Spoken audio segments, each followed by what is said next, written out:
Today we are going to build the base of our mountain.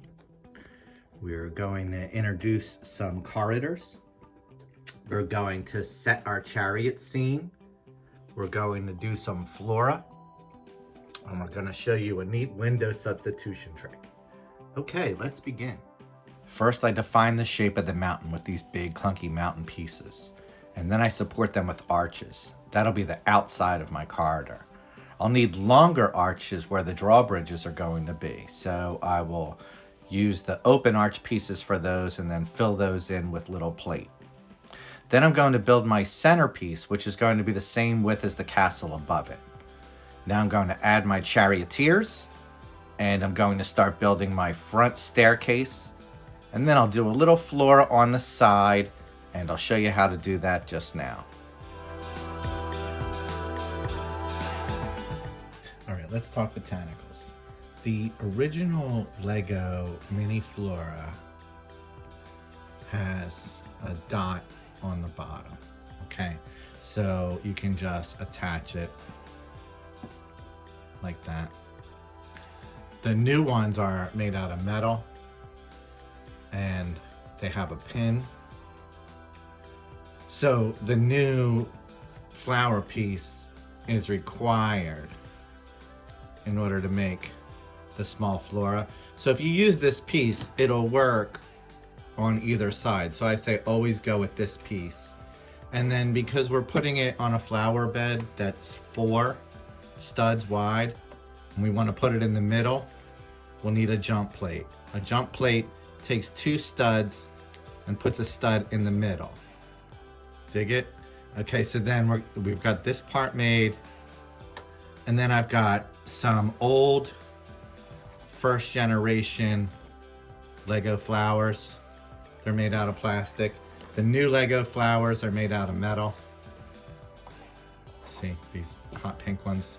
But because our castle is red and blue, we're gonna go with these old red, and I'll use them up on the bottom. Okay, so when we get it done, that piece that sits in the window is going to look like that. Another piece you can do is to have it dangling from the window. A 1x4 stud, 3 red hats, 3 dots, a recessed piece, and a anything that's got a pin. I got these great little twigs. They work the best. A jump plate, and then this floor, which is first generation, but they're still using it. Okay, so we're gonna put this down. We're going to put a stud in each hat. It'll just fit in there, just like it's a Lego head.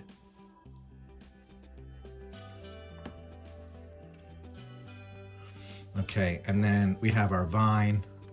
Put one on the top and I'll show you why. You're gonna put one on each side and put it on the top so it's away from the bottom piece, because the hats are big and they'll bump into each other if you do it any other way.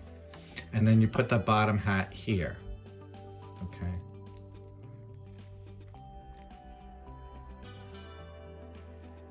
And then you take your recessed piece and then you put it together like that, but that's real flimsy. So you want to take your pin, in my case my twig, and pin it together. And then put it on the jump plate.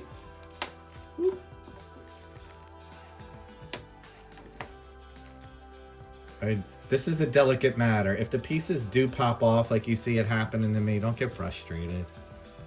Just relax. There you go. Okay, and then that one dangles from the window.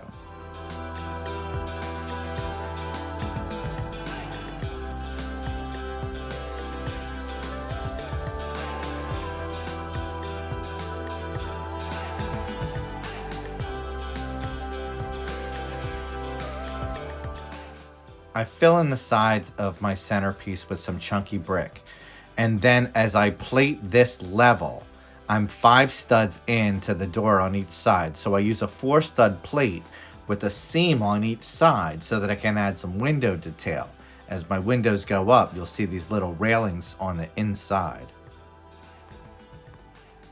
This area will be barely visible, and I don't have a lot of white arches, so I'm going to use this tan in here as a substitute. I have a lot of these arched window ways which work great with this white arch, which I also have a ton of, but I'm missing a lot of the lattice windows.